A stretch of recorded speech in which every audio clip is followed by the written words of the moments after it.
berjumpa lagi dengan saya Fatia Rizka Iktilah, mahasiswa Biologi Fakultas Sains dan Teknologi UIN Araniri. Nah, kali ini saya akan menjawab pertanyaan yang merupakan pertanyaan ujian tengah semester. Pertanyaan pertama, apa perbedaan waduk dan danau secara karakteristik dan ekologi? Nah, perbedaan waduk secara karakteristik yaitu waduk dan danau. Waduk itu dibuat oleh manusia, sehingga waduk itu merupakan buatan manusia. Sedangkan danau merupakan terbentuk karena adanya gletser yang mencair, aliran sungai, serta mata air.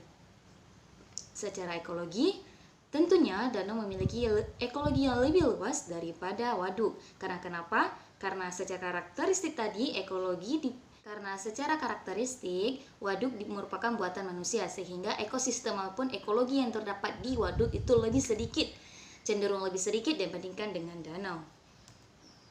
Pertanyaan kedua, sungai terdiri dari 3 bagian besar, yaitu bagian hulu, badan sungai, dan hilir. Apakah ketiganya memiliki ekosistem yang sama? Jika tidak, mengapa? Nah, ketiga bagian besar dari sungai ini tidak memiliki ekosistem yang sama. Di bagian hulu dijadikan sebagai bagian konservasi, sedangkan bagian hilir dijadikan sebagai bagian pemanfaatan, yang dimana didominasi oleh tanaman pertanian, kecuali daerah estuaria yang didominasi oleh hutan bakau ataupun gambut. Sedangkan bagian badan sungai itu merupakan daerah transisi. Nah, secara tidak langsung, ekosistem yang terdapat pada bagian besar sungai itu tidaklah sama. Pertanyaan ketiga, jika tidak dikelola dengan baik, waduk mengalami eutrosifikasi. Jelaskan mekanisme eutrosifikasi tersebut dan apa dampaknya bagi biota perairan.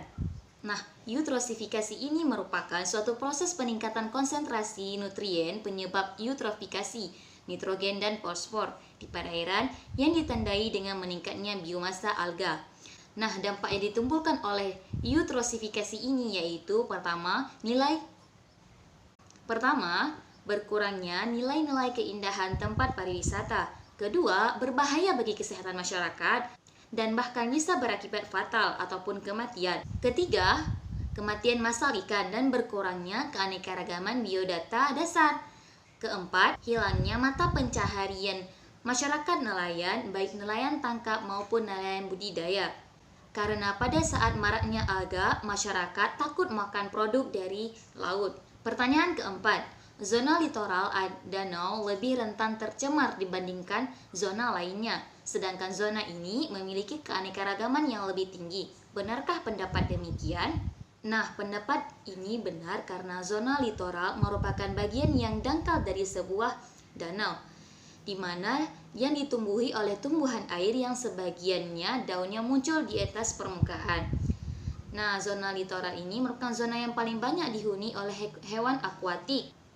Pertanyaan kelima, melindungi ekosistem perairan adalah tanggung jawab seorang muslim. Benarkah pendapat ini? Sertakan dalilnya. Benar. Dalil yang dimana menunjukkan bahwa melindungi ekosistem perairan adalah tanggung jawab seorang muslim yaitu Bismillahirrahmanirrahim. Wa idh qala rabbuka lil malaikati inni ja'ilun fil ardi khalifah. قالوا أتجعل فيها من يفسد فيها ويسفك الدماء ونحن نسبح بحمدك ونقدس لك قال إني أعلم ما لا تعلمون. Artinya, ingatlah ketika Tuhan berfirman kepada para malaikat, sesungguhnya aku hendak menjadikan seorang khalifah di muka bumi. Mereka berkata, mengapa engkau menjadikan khalifah di bumi itu orang-orang yang akan membuat kerusakan padanya dan menumpahkan darah, padahal kami senantiasa bertasbih dengan memuji engkau dan mensucikan engkau. Tuhan berfirman, sesungguhnya aku mengetahui apa yang tidak kamu ketahui. Quran Surah Al-Baqarah ayat 30. Nah, secara tidak langsung Allah menjadikan manusia sebagai khalifahnya di bumi, yang berarti menunjukkan keutamaan dan kemuliaan manusia.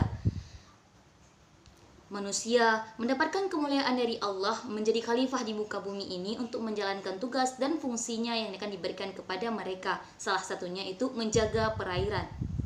Salah satunya itu menjaga ekosistem perairan. Nah, cukup sekian video dari saya. Terima kasih. Assalamualaikum.